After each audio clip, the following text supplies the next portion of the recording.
Ma'am, kanang na-surprise at may kay ang usas mga findings nila. Usa dahil ka mo ka sa ipa-aristo, planong ipa-aristo along with some other PNP officials.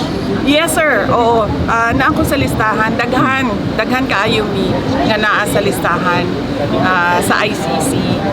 Nahibaw ko ana kay pag-abot na ko dito natingala ko nga nung sa sugod pwede pa ko mabisita kada adlaw.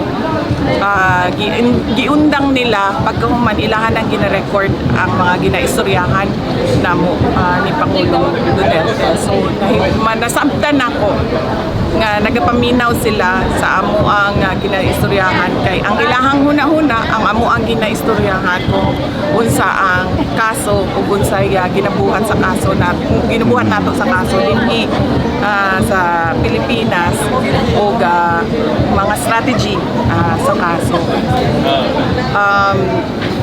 Dili lang ako, layo pa ang pangalan dito. Ang nauna nga mga pangalan dito mao kay Senator Bato de la Rosa, kay katong dating Chief Albayalde, ang katong dating Police General si Danao o Police General si Karamat. Naabo dito ang pangalan ni Bongbong. Mauna usas ila bago ako.